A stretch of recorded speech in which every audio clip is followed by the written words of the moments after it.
स्वाध्याय TV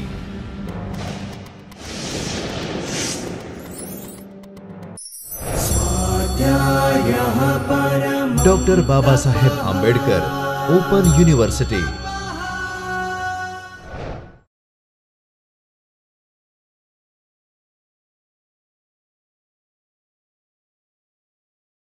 Namaskar dear students, I Dr. Himanshu Patel welcome you from the Chaitanya studio of Dr. Baba Saheb Ambedkar Open University. We are in lecture series in Java programming. In last lecture, we have discussed simple data type, literal, identifier, variable, type conversion and rules for type promotion. In today's session, we will discuss four important programming elements, that is operator, expression, statement and block. We start with operator. Now, what is operator? Operator are generally used to perform arithmetic and logical operation in programming language, and as its name suggests, it operates on some value and gives you value back, which is after performing operation. For example, we take simple example of addition. We know that to add two numbers we have plus operator, which is used to perform addition of two numbers. Now, these two values are known as a operand and plus sign is known as a operator, and whatever addition of these two numbers returned is can be stored into third variable. So, operator is a basically used to perform arithmetic and logical operations, and depending on how many values it operates, we can classify operators into three categories. First is called unary operator, which takes only single operand. We have binary operators, which operates on two value. Now, most of the operators are binary, and we have also ternary operator or conditional operator, which accepts three value instead of 1 and 2. So, in Java, we can classify operator into many categories. On screen, you can see the type of operators available into Java. They are assignment and arithmetic operator, unary operators, equality and relational operators, conditional operators, which is also known as a ternary operator. We have type comparison operator called instance of, and we have bitwise and bit shift operators. Now, all these operators are classified based on the type of work they carried out. We start with arithmetic operator and equality operator. In arithmetic operator, we have operators such as addition, subtraction, multiplication, division and remainder.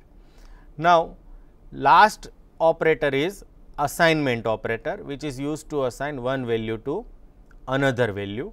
On screen, you can see examples of how to use these operator. For example, A and B are two values. We can add two values into C using assignment and addition operator. So, you can write down C is equal to A plus B. Similarly, to subtract two value, we can write down C is equal to A minus B, and the one operator which might be new for you is remainder operator. So, what does it stores? As its name suggests, it stores remainder after dividing A by B into C. For example, A is 11 and B is 3. So, after dividing 11 by 3, we have remainder 2. So, it stores 2 into C. So, these are the example of assignment and arithmetic operator. Then we have unary operator. I defined unary operator earlier. It takes only one operand, and in unary operator we have incremented operator, decrement operator, we have bitwise complement operator, we have not or logical not operator. So, all these are example of unary operator. Now, we see these operators on screen. On screen, you can see the first operator is plus. Here it is not addition operator, but it is a unary plus to indicate positive value. Similarly, we have unary minus operator to negates an expression or show negative value. Then we have plus plus, which is also called incremented operator, and for example, if I write down I plus plus or plus plus I, then it increments the value of I by 1. Similarly, we have minus minus operator, which is also called decrement operator, and as its name suggests, it's decrease a value by 1. Now, you can see on screen that first is plus plus I. So, I is written after plus plus. So, these kind of notation or incremented operator is called prefix increment operator, and in second case we write down I and then plus plus. So, this type of notation is called postfix increment operator. Now, what is difference between these two? Plus plus I immediately increments I by 1 and whatever its value is used in expression, and in case of I plus plus the value is incremented by 1, but it will be used next time you refer I. Similarly, minus minus I will immediately decrement value of I by 1, and I minus minus will decrement value of I by 1, but it will be used the next time you refer I. Similarly, we have not operator. So, it is also known as a logical complement operator, and it inverts the value of boolean. For example, if I write down not into bracket a greater than b, suppose a is greater than b, then it returns true. So, not will convert these into false, and if a is not greater than b, then it returns false. So, not will convert it into true. So, this is used to negate logical expression. Now, next operators are equality and relational operator. Now, in program we need to compare two value for equality or inequality and greater than or less than. So, for that we have relational operator, because it establishes the relation between two variables, which variable is larger, which variable is smaller, whether two variables are equal or not. So, that is why these are known as a relational operator. The first operator is also called equality operator, which compares two value for equality. Suppose I write down a double equals b. What does it mean? If a equal to b, then it returns true, otherwise it returns false. So, these operators are also called Boolean operator, because it returns either true or false. Second operator is not equal to. It returns true if left hand operand and right hand operand are not equal. Similarly, greater than returns true if left hand operand is greater than right hand operand, and greater than or equal to returns true if left hand operand is greater than or equal to true. Similarly, less than returns true if left hand operand is less than right hand operand, and otherwise it returns false. And likewise, we have less than or equal to operator, which returns true if left hand operand is less than or equal to right hand operand, otherwise false. So, these are the examples of equality and relational operator. Now, in program we need to concate more than one condition. To perform this kind of operation, we have conditional operator or logical operators. The first operator is called AND operator or conditional AND operator, and for that we have two ampersand sign, and you can see on screen example. A is maximum only if A is greater than B and A is greater than C. Suppose we have three variable A, B and C, and we want to check whether A is maximum. The right condition is that A should be greater than B and A should be greater than C. So, if first condition is true and second condition is true, then and returns true, otherwise it returns false. Now, second operator is conditional OR operator. Here it is also sometimes called a loose condition, because if first expression is true, then it returns true. irrespective of second expression, and if any of the expression is true, it always returns true. So, in this condition it checks whether A equals B or A equals C, then it returns. The next operator is instance of operator. Now, instance of operator compares object to a specified type. Remember, here we are not interested in value, but we are interested in type. For example, we have class A and we have object x and y.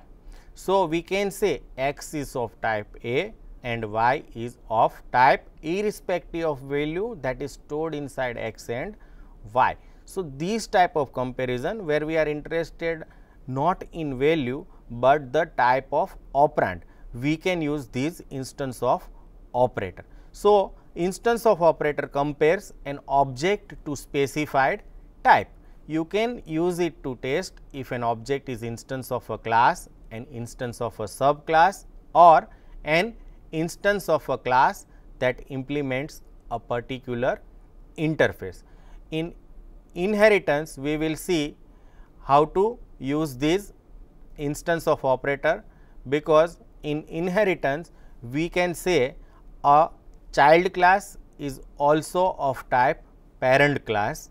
So, we discuss this instance of operator when we learn inheritance later on, but right now we can remember that instance of operator is used to check whether particular object is of any type, given type or not. The next operators are bitwise and bit shift operator. Now, as its name suggests, it operates on bits. Now, we know the data type. For example, byte requires 8 bits. So, in that case we can perform various types of operation that directly performs bitwise operation on given operands. So, for that we have different types of bitwise operator. The first is a bitwise AND, then bitwise OR, then bitwise exclusive OR, then unary bitwise complement. The rest of the operator shown on screen are also known as a bit shift operator, because they actually shift the bits from their position. So, for that we have sign left shift, sign right shift and unsign right shift. So, these are called bitwise operator and bitwise shift operator. Now, we discuss truth table for these bitwise operator. For example, we take one bit from first operand and second bit from another operand, and we check what will happen for different combination of these bits. So, on screen you can see a bitwise AND. The red line shows the result of particular operation. So, here suppose bit from first operand is 0 and bit from second operand is 0, then AND will returns 0. Similarly, we have 0 and 1, the result is also 0, because one operand is 0. Likewise, we have 1 0, result is 0, and if both bit is set to 1, then AND returns 1. So, we can say in case of AND we have only get 1 if both bit value are set to 1. In case of bitwise OR, we have if both operands set to 0, the OR returns 0. If first bit is set to 0 and second bit is 1, then we have 1, because OR will check either of the bit should be set to 1, then it returns 1. Similarly, we have 1 0. So, it again returns 1, because first bit is set to 1, and in last we can see we have 1 1. So, again it returns 1. So, we can say in case of bitwise OR, we always get 1 if one of the bit is set to 1, and we only get 0 if both bit are set to 0. in case of exclusive OR, if any of the bit is similar, we returns 0. So, here 0 0 is same, both bit are same, so we return 0. Likewise, in last case we have 1 1, so both of bit are same, so again we get 0. But if any of the operand or bit value is 1, then we get 1. Last is called bitwise complement.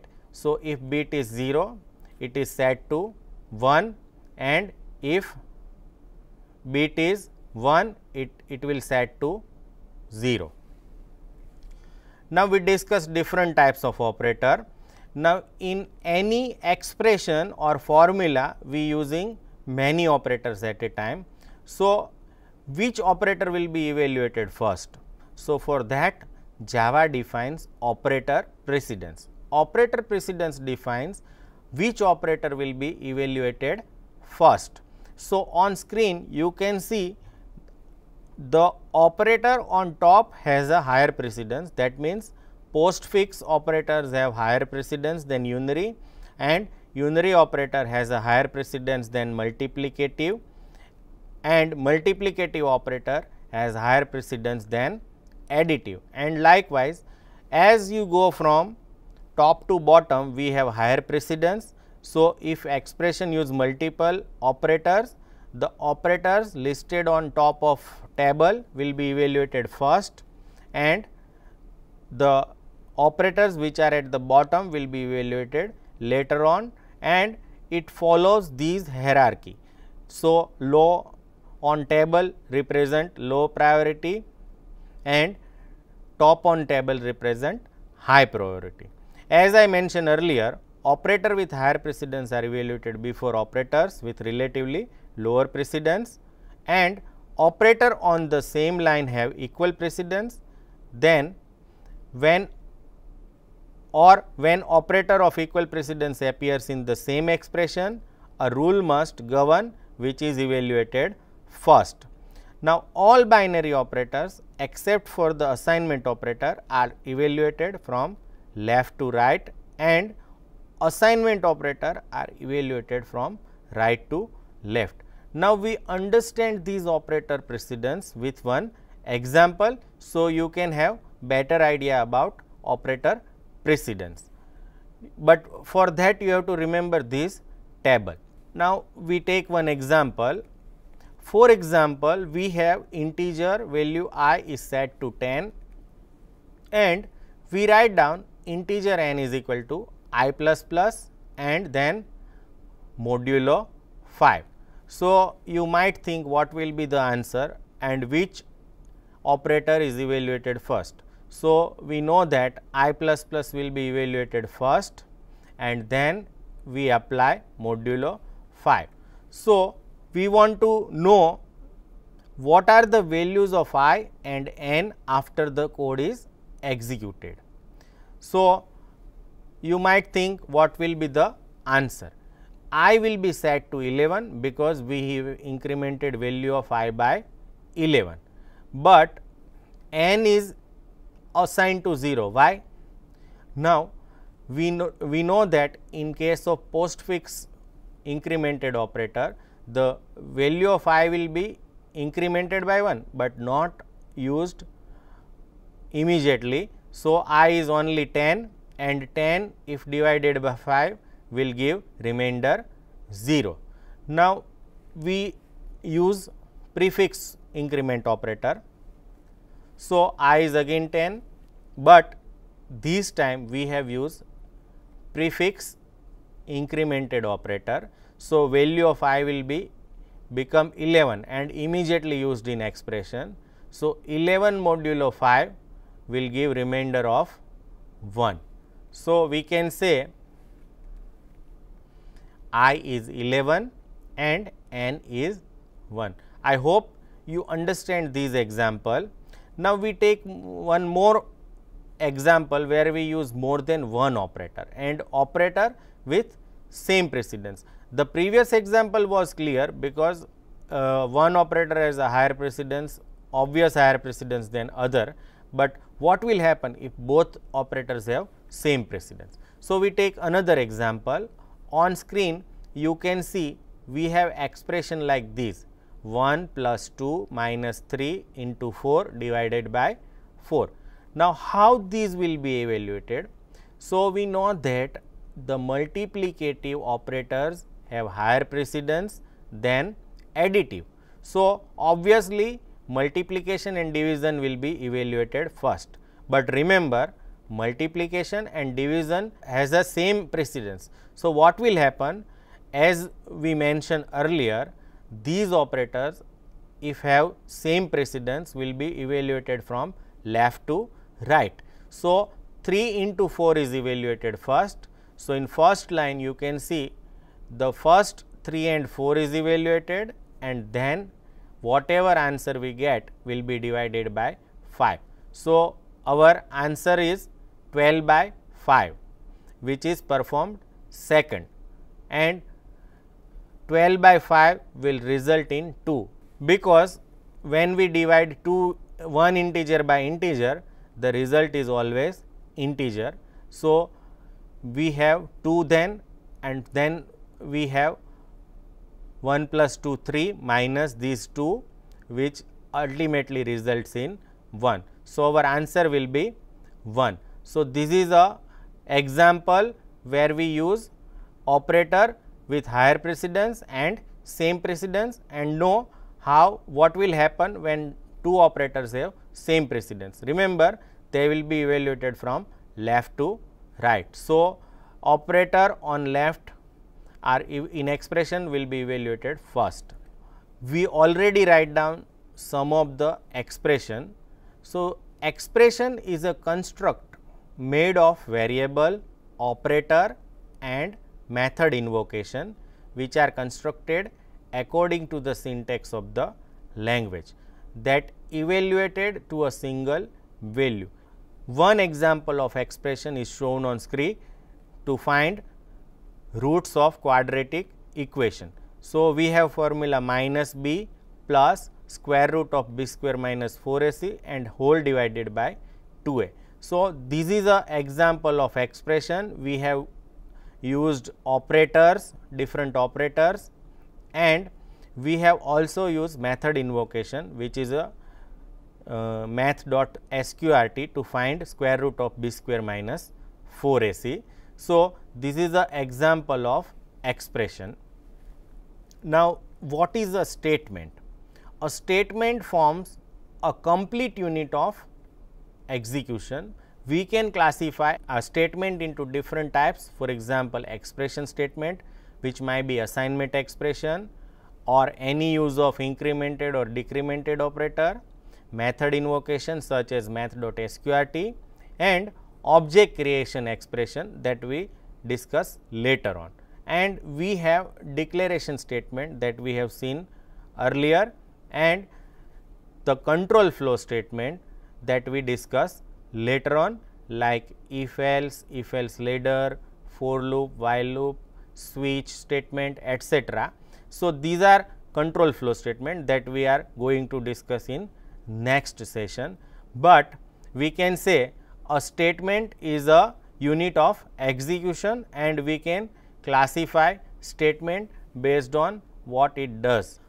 A block is group of 0 or more statement between balanced braces, that is opening brace and closing brace, and can be used anywhere, and inside block a single statement is also allowed, and it is also considered as a single statement. What are the examples of block? We write down a main class, which is again a block. Inside main we write down main method, which is again example of block, and suppose I write down control flow statements such as if else inside these main method, then it is again considered as another block where you can write down your statements. But why we need to understand these block? Because Java restrict the scope and lifetime based on blocks. Now, suppose I declare one variable inside particular block, I cannot access that variable outside this block, and Java will automatically remove value of that variable whenever it finish that block. So, that is why block is important. The next we understand the bitwise operator with particular example. Now, suppose we have A is equal to 60. So, in comment you can see its binary equivalent.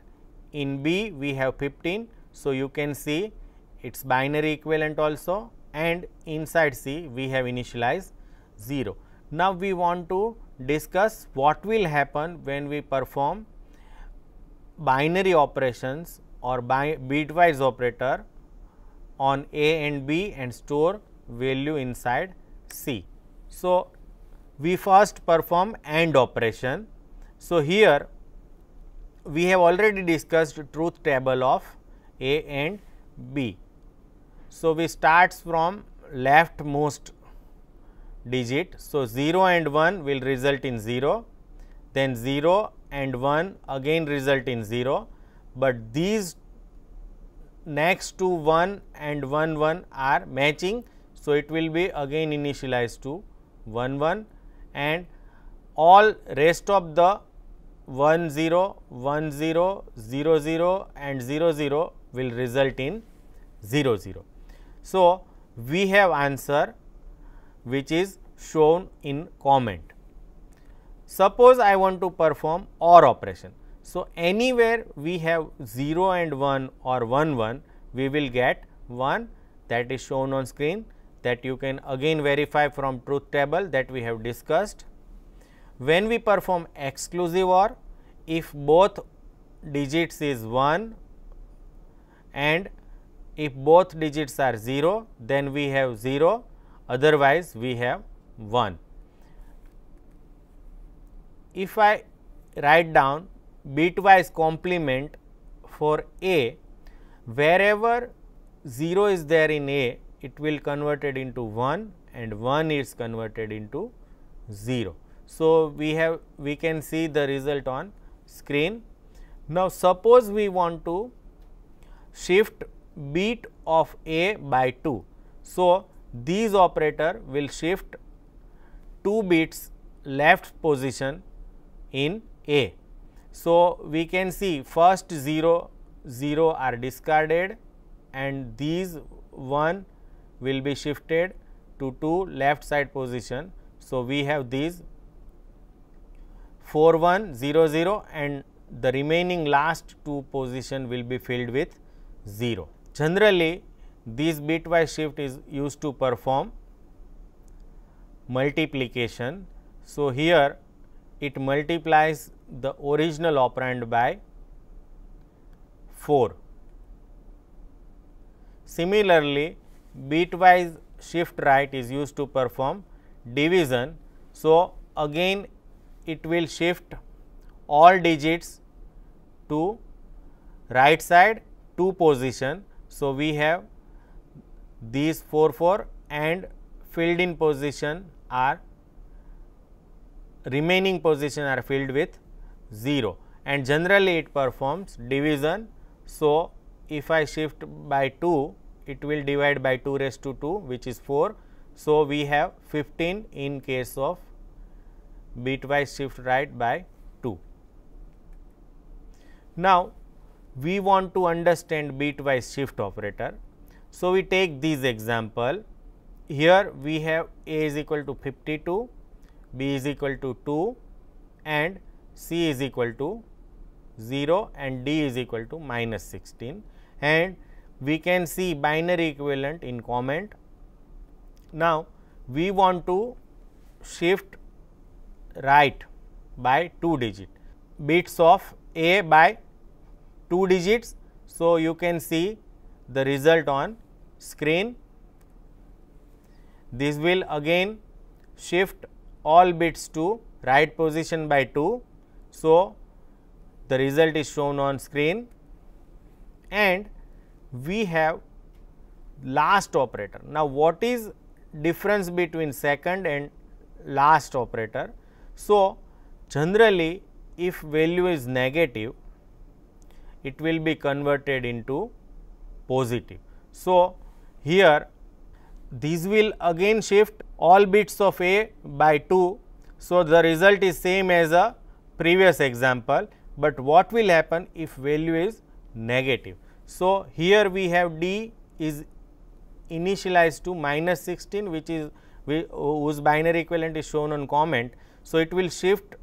So, it will shift all the bits by 2. So, now most significant bit is initialized to 0. So, my value becomes positive.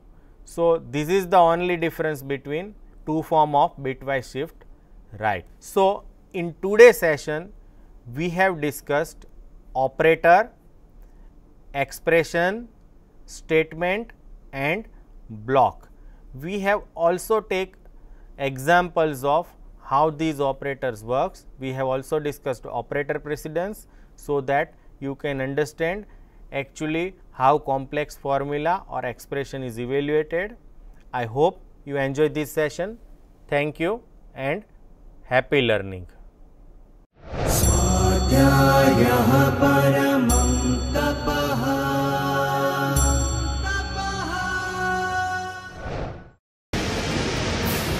स्वाध्याय TV